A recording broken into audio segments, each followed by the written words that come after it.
3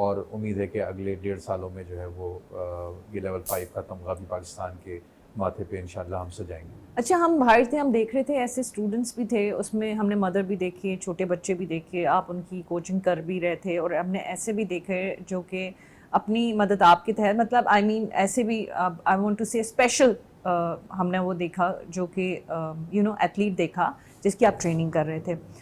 تو مجھے یہ جاننا یہ ہے کہ یہ جو کلاسز ہیں کس طرح سے دی جاتی ہیں کے ایم سی میں، کہاں سے لوگ آتے ہیں، کس طرح سے لوگ اگر بچے سمجھتے ہیں کہ وہ اس طرف آنا چاہیں وہ کیسے آپ کو اپروچ کر سکتے ہیں؟ کیونکہ آپ سے جتنی ڈسکشن رہی ہے اس میں آپ نے یہ کہا ہے کہ مجھے جو ہے ٹیلنٹ کو فائنڈ آؤٹ کرنا ہے اور اپنے ملک پاکستان کو انٹرنیشنلی ریپرزینٹ کرنا ہے. جی بالکل. اس میں ہمارے پاس یہ ہے کہ دیکھیے آرچری میں جو ہے وہ 3 سٹیجز ہوتے ہیں. ایک بگنر اسٹیج ہوتا ہے، پھر انٹرمیڈیٹ اسٹیج پہ آرچر آتا ہے، اس کے بعد پروفیشنل آرچر ہوتا ہے. تو یہ سندھ آرچری ایسوسی ایشن کو یہ اعزاز یہ کہیں گے کہ ہم ان کو یہ اعزاز جاتا ہے کہ سندھ آرچری ایسوسی ایشن کے انڈر میں ہی انڈر سپرویژن، آپ جنرل سیکرٹری بھی ہیں. جی ایگزیکٹلی، میں جنرل سیکرٹری بھی ہوں. ان کے انڈر سپرویژن یہ کلب جو ہے وہ یہاں پہ رن ہو رہا ہے کے ایم سی اسپورٹس کمپلیکس میں، اور یہاں پر ہم آرچر سے کسی قسم کی کوئی فی جو ہے وہ نہیں لیتے. بڑی بات ہے، کوئی فیس نہیں لیتے. اور جو اچھا کھیلنے والا ٹیلنٹڈ آرچر ہوتا ہے اس کو جو ہے وہ تمام تر ایکوپمنٹ اور فیسلٹیز بھی پرووائڈ کرتے ہیں، اور اس کو اپنے پاس سے کچھ خرچ نہیں کرنا پڑتا اگر وہ کھیل اچھا پیش کرے. تو میرے جو آرچرز جنہوں نے ابھی میڈل لیا ہے، انہوں نے بھی اپنے پاس کوئی ان کی اپنی کوئی ذاتی جو ہے وہ نہیں تھی. یہ 3-3.5 لاکھ روپے کی کم سے کم بھی جو ہے وہ ایک وہ ہے. تو لیکن یہ ڈیزرونگ تھے، تو ان کو سندھ آرچری ایسوسی ایشن نے ہی جو ہے وہ تمام تر ایکوپمنٹ پرووائڈ کیے، ٹریننگ پرووائڈ کی. میں خود صبح 6:30 بجے سے لے کے اور آن ورڈس ان کو جو ہے وہ ٹریننگ دیتا رہا ہوں، جانے سے پہلے بھی اور آنے کے بعد بھی. اب ہم نیشنلز کی تیاری کر رہے ہیں. اچھا جہاں صاحب، آرچری کی اتنی باتیں ہو رہی ہیں اسپیشلی کوچنگ کی، ٹریننگ کی، لیکن ہمیں یہ جاننا ہے کہ آپ میں یہ شوق کس طرح سے پیدا ہوا تھا، کیا خیال آیا؟ ماشاءاللہ سے اچھی بھلی آپ کی زندگی چل رہی تھی، اچھی بھلی آپ جاب بھی کر رہے تھے. اچانک میں نے دیکھا کہ ایک پرائیویٹ کلب میں کہیں پہ کوئی صاحب آرچری کر رہے تھے، تو میں نے پھر اپنی خواہش کا اظہار کیا اور پھر وہاں سے میں نے اس کو جوائن کیا. اور کرتے کرتے پھر میں نے پہلا ٹرائل دیا، اور 8th نیشنل جو تھی وہ میں نے کوئٹہ میں کھیلی، نیشنل سندھ کی ٹیم کی طرف سے. اور پھر اس کے بعد وہاں سے کنٹینیو کیا. وہیں مجھے یہ خیال آیا کہ جو کوچنگ لیول ہے وہ بہت کم ہے پاکستان میں.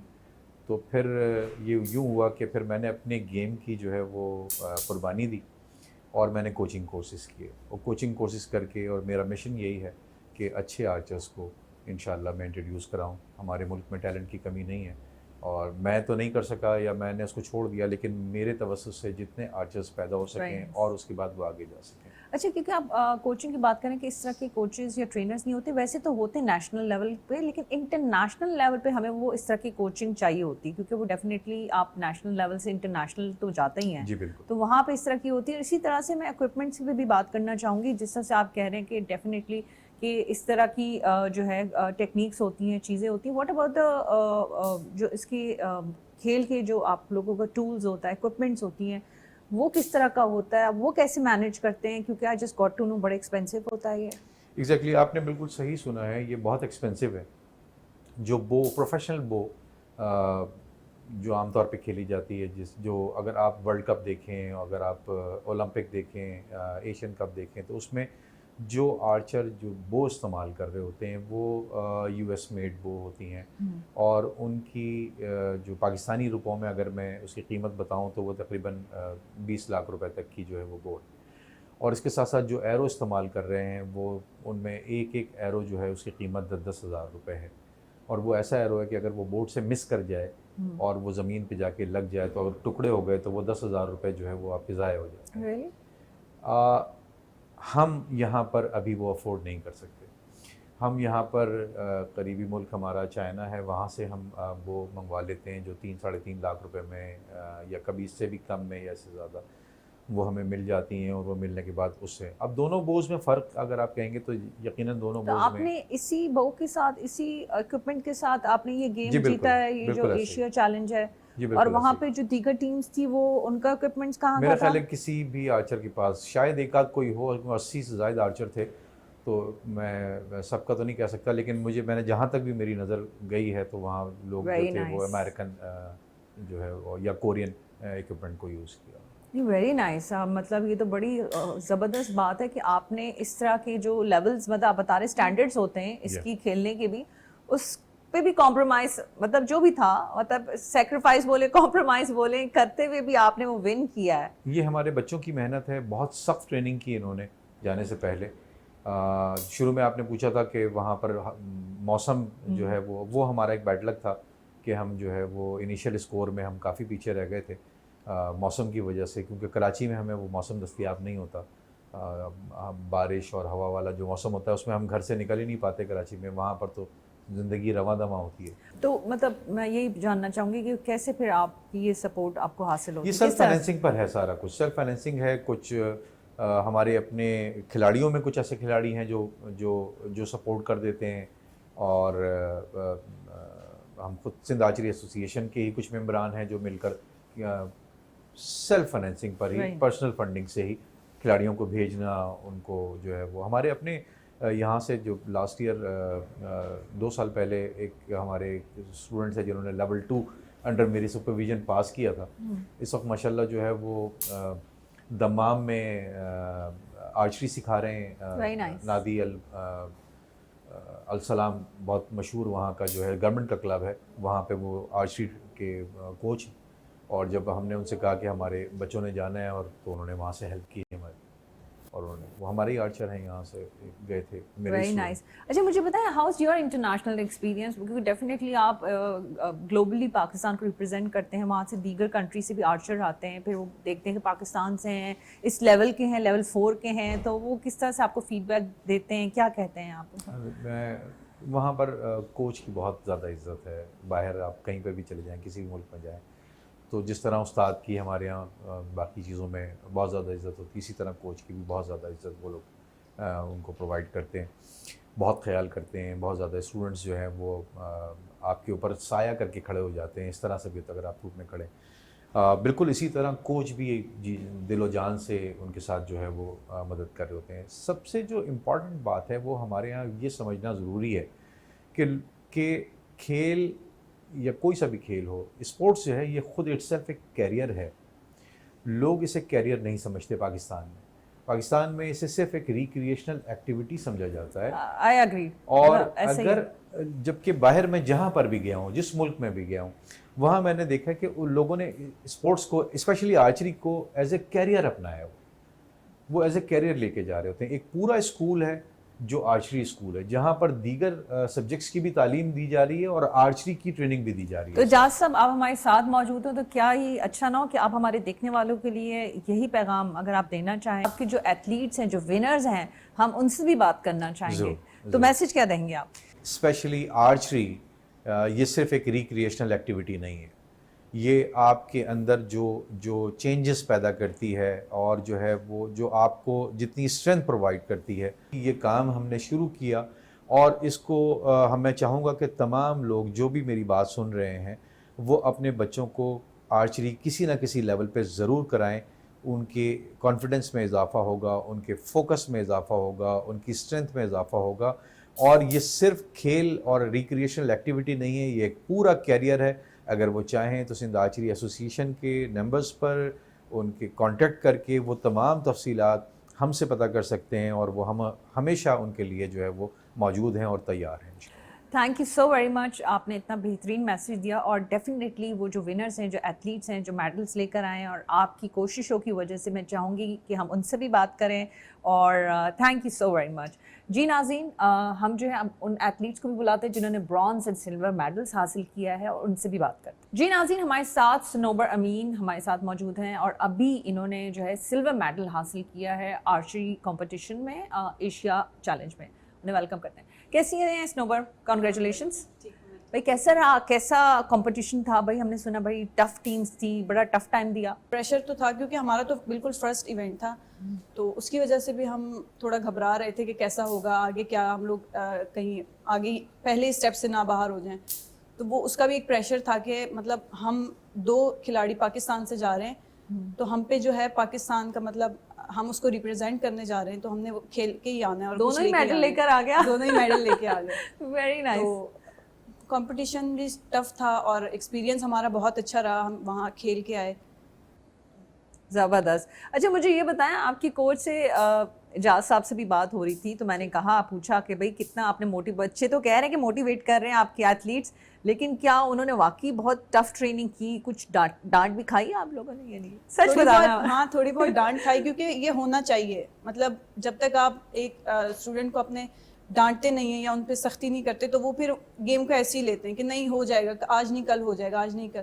تو ڈانٹ ضروری ہے بچوں کے لیے ویسے, کہ آپ اگر اپنے اسٹوڈنٹس کو ڈانٹتے ہیں یا موٹیویشن دیتے ہیں تو وہ ضروری ہوتا ہے. اور کیسے کوچ ہے, کیسے ٹرینر ہے, ویسے آپ کا کیسے ایکسپیرینس رہا ان کے ساتھ, اور ابھی بھی آپ ٹریننگ کر رہی تھی؟ جی ایکسپیرینس تو بہت اچھا ہے. میں کہتی ہوں کہ میرے لیے تو وہ ورلڈ کے بیسٹ کوچ ہیں, کیونکہ انہوں نے بہت اچھی ٹریننگ ہمیں کروائی ہے اور بہت محنت کی ہے ہم پہ. تو ہم وہ دیکھتے ہیں جس کی وجہ سے ہمیں بہت فخر ہوتا ہے کہ ہم کہتے ہیں کہ ہم سید اجاز علی کے اسٹوڈنٹس ہیں. Very nice. اچھا مجھے یہ بھی سوال جانا ہے, کیونکہ ڈیفینیٹلی آپ نے ٹریننگ تو کی لیکن آل دا وے کسی اور کنٹری میں جانا, پرمیشن کا بھی ایشو ہوتا ہے, بہت سارے مسائل بھی ہوتے ہیں, تو کیا وہ آپ کے لیے آسان رہا؟ آپ کے کوچ نے اس میں سپورٹ کیا؟ اور اسی میں ان بچیوں کے لیے بھی جو ایتھلیٹس ہیں, جو آنا چاہتی ہیں, جو اسپورٹس میں کھیلنا چاہتی ہیں, ان کے لیے بھی کیا آپ اپنے ایکسپیرینس کو رکھتے ہوئے کیا میسج, کیا پیغام دینا چاہیں؟ میں باقی لڑکیوں کو بھی یہی میسج دینا چاہوں گی کہ آپ لوگ گھر سے نکلیں, جو کام لڑکے نہیں کر سکتے وہ لڑکیاں کر سکتی ہیں. آپ لوگ خود کو کسی سے کم نہیں سمجھیں. ہم جو ہیں آج کل لڑکوں سے زیادہ لڑکیاں آگے بڑھ رہی ہیں بہت سے اسپورٹس میں, بہت سی چیزوں میں. تو میرا یہی میسج ہوگا کہ آپ لوگ نکلیے گھر سے اور ایک ہیلدی اسپورٹس اپنے لیے چنیے اور ہر اسپورٹس کے لیے اپنی پوری محنت اس میں دکھائیے اور ملک کے لیے میڈلز لے کے آئیے. ملک کا نام ہر ملک میں جا کے ریپرزینٹ کریے اپنے ملک کو اور اپنے ملک کا نام روشن کیجیے. آپ نے بہت اچھا میسج دیا. میں عریب حسین صدیقی سے بھی بات کرنا چاہوں گی, اور ڈیفینیٹلی آپ نے خواتین کی تو بات کر لی, اب ذرا لڑکوں کی بھی بات کریں کہ کس طرح سے انہوں نے پریکٹس کی, ٹریننگ کی. Thank you so very much نوبر. جی ناظرین, ہمارے دوسرے ایتھلیٹ عریب حسین صدیقی ہمارے ساتھ موجود ہیں, جنہوں نے ابھی جو ہے برونز میڈل حاصل کیا تھا اسی کمپٹیشن میں. لیکن میں آپ کو یہ بھی بتاتی چلوں, ماشاء اللہ سے یہ خود بھی جاب کرتے ہیں, گھر کی اہم ذمہ داریوں کو بھی دیکھتے ہیں, لیکن اپنی اس پیشن کو کیری کیے ہوئے ہیں, تو ہم انہیں ویلکم کرتے ہیں. السلام علیکم عریب, کیسے ہیں؟ وعلیکم السلام, الحمدللہ ٹھیک ٹھاک. بھائی کانگریچولیشنس, بہت بہت مبارک ہو. تو بتائیں کہ کیسے ایکسپیرینس رہا اس کمپٹیشن؟ سر اجاز تھے تو ان کی موٹیویشن کی وجہ سے پھر ہم نے ہمت کری, ان کی موٹیویشن, اور پھر وہاں پہ ونڈ ایک دم چینج ہو گیا تھا, ہوا اور بارش, اس کے بیچ میں کھیلنا ہمارا بہت مشکل ہو گیا تھا. لیکن بس سر کو دیکھتے ہوئے, سر کی موٹیویشن دیکھتے ہوئے پھر ہم نے ہمت کری, کھیلا وہاں پہ. کون سی ایسی باتیں تھی جو ذہن میں انہوں نے کہا کہ آپ کمپٹیشن میں جا رہے ہیں, یہ بات آپ نے ذہن میں رکھنی ہے بس؟ کون سی ایسی نصیحت, ان کی ایڈوائس آپ نے یاد رکھا؟ بس انہوں نے تو یہی کہا تھا, مائنڈ ریلیکس رکھ کے کھیلنا ہے اور فوکس اپنا بالکل ٹارگیٹ پہ رکھنا ہے, کہیں نہیں کھیلنا ہے, گھبرانا نہیں ہے بالکل. یہی سمجھے کہ آپ پاکستان میں ہی کھیل لو. اچھا عریب, جس طرح سے میں نے آپ کے آغاز میں ہی کہا تھا کہ ماشاءاللہ اہم ذمہ داریاں ہیں, گھر کو بھی دیکھتے ہیں, آپ کا پیشن بھی ہے, تو کس طرح سے آپ کے ذہن میں یہ سوچ آئی, کس طرح سے فیل کیا کہ یہ ٹیلنٹ مجھ میں موجود ہے اور پھر یہاں پہ مجھے ٹریننگ کی ضرورت ہے؟ کس طرح سے آپ نے سر اجاز کو فائنڈ آؤٹ کیا یا انہوں نے آپ کے ٹیلنٹ کو دیکھا اور یہ جو ہے ماشاءاللہ سے یہ سلسلہ پھر نکلا ہے؟ میں پہلے کرتا تھا کہیں اور آرچری, تو مطلب وہاں پہ اتنا دھیان نہیں دیا گیا میرے اوپر, اور مجھے بولتا تھا ابھی تم کرتے رہو, بس کرتے رہو, کچھ پتہ نہیں ہوگا نہیں ہوگا تم سے. تو میں پھر وہاں سے میرا دل اٹھ گیا تھا. پھر وہاں سے مجھے ملے سر اجاز, تو سر اجاز نے کہا تم کر سکتے ہو, ہمت نہیں ہارو, تم میرے پاس آؤ, میرے کلب میں آؤ, میں تمہیں کراؤں گا, ایک انٹرنیشنل آرچر بنا کے رہوں گا. اور انشاءاللہ ماشاءاللہ سے وہ ہو چکا. تو مطلب آپ یہ بتائیں پھر جاب کو کیسے مینیج کرتے تھے اور پھر ٹریننگ کو کیسے مینیج کرتے تھے؟ میں پہلے مارننگ جاب پہ جاتا ہوں, جاب سے پھر میں جیسے ہی وہاں سے میری آف ہوتی ہے, پھر آف ہونے کے بعد پھر میں کلب آتا ہوں. پھر کلب میں بھلے مجھے جتنا ٹائم لگ جائے, مجھے پتہ ہے پھر اس کے بعد آرچی, پھر جو میرے رات میں کام ہوتے ہیں گھر کے, وہ پھر رات میں اپنے سارے کام نپٹاتا ہوں. اب زیادہ وہ کانفیڈنس تو آ گیا ہوگا نا, اب تو ایک ایکسپیرینس آپ نے حاصل کر لیا ہے. جی الحمدللہ بہت آ گیا کانفیڈنس, تو کھیل سکتے ہیں اب. میں تو بولتا ہوں اب جتنے بھی آئیں ہمیں جانا چاہیے اور پاکستان کا نام روشن کرنا چاہیے, کھیلنا چاہیے پاکستان. Very nice. اچھا میں ڈیفینیٹلی میں ایسے بھی بچوں کے لیے, ینگسٹرس کے لیے, لڑکوں کے لیے کہنا چاہوں گی, لڑکے ذرا تھوڑا فوکس نہیں کر پاتے, آئی ڈونٹ نو, کیونکہ ان کی لائف میں بہت ساری چیزیں چل رہی ہوتی ہیں, لیکن آپ نے ایک مثال قائم کر دی کہ نہیں, اہم ذمہ داریاں بھی ادا کی جا سکتی ہیں اور اپنے پیشن کو بھی کیری کیا جا سکتا ہے. تو ان سب بچوں کے لیے, ان کے لیے کیا پیغام دیں گے؟ میرا پیغام یہی ہوگا ان لوگوں کے لیے کہ اپنا گھر بھی دیکھیں اور اسپورٹ بھی دیکھیں, اور موبائل سے اچھا تو اسپورٹ ہے میرے خیال سے. جتنے اسپورٹ کرتے ہیں آپ ایکٹیو بھی رہتے ہیں اور آپ کا فوکس بھی بنا رہے گا آرچری میں آگے, تو ہمت کریں, کنٹینیو کریں آرچری. نہیں, تھینک یو سو ویری مچ, مجھے بہت اچھا لگا. اور ڈیفینیٹلی آپ دونوں بچوں نے جو ایک بات بولی ہے کہ آپ دونوں کا فرسٹ ایکسپیرینس تھا, لیکن آپ کے جو کوچ تھے وہ آپ کی موٹیویشن بھی تھے, انہوں نے آپ کو کانفیڈنس بھی دیا اور آپ نے کہا کہ گیو اپ نہیں کرنا, کسی کے پریشر میں نہیں آنا. تو یہ بات بہت اچھی لگی. اب ماشاءاللہ سے مجھے لگتا ہے کہ آپ لوگوں میں وہ کانفیڈنس بھی آ گیا اور آپ لوگ زیادہ فوکس بھی ہوں گے آگے نیکسٹ جو ہے اپنی کمپٹیشن کے لیے. ایسا ہی ہے؟ بالکل بالکل. ابھی ہماری دسمبر میں نیشنل بھی آ رہی ہے, تو اس کی بھی ہم نے پریکٹس اپنی کنٹینیو کر لی ہے. وش یو گڈ لک, اور اسی طرح سے کھیلتے رہیں, نہ صرف پاکستان میں, پاکستان سے جہاں جدھر بھی جائیں پاکستان کا نام روشن کریں. تھینک یو جی. ناظرین, یہ تھے ہمارے ایتھلیٹ جن سے میں نے بات کی, اور ہمارے جو ریئل پاکستانی سید اعجاز علی, آپ نے ان کی بھی گفتگو سنی. اور مجھے اس لیے بھی اچھا لگا کہ ہمارے جو ینگسٹرز ہیں ان کو ایسے پلیٹ فارمز کی, ایسی ٹریننگ کی, ایسی اپرچونٹی کی ضرورت لازمی ہوتی ہے, کیونکہ ٹیلنٹ جو ہے نا, آپ یقین مانیں ٹیلنٹ, آپ کا ٹیلنٹ ہی گھر میں ہی رہ جاتا ہے جب تک آپ انہیں ایکسپلور نہ کریں, وہ کانفیڈنس نہیں دیں. تو یہی آپ سے درخواست ہے کہ اگر اللہ نے آپ کو وہ ریسورسز دی ہیں, اتنی ہمت دی ہے, استطاعت دی ہے, اور آپ سمجھتے ہیں کہ آپ ایسے بچوں کے لیے کچھ کر سکتے ہیں, تو پلیز پلیز اسی طرح ہمارے ریئل پاکستانی سید اعجاز علی کی طرح لازمی یہ کام کریں, کیونکہ ڈیفینیٹلی یہ جو ٹیلنٹ ہے یہ انٹرنیشنلی جب جاتا ہے تو ہمارے ملک پاکستان کا نام روشن بھی ہوتا ہے, اور ہم دنیا کو بتاتے ہیں کہ ہم کسی سے کم نہیں. آپ اپنا بہت خیال رکھیں. مجھے مونا خان کو اجازت دیں. پاکستان زندہ باد.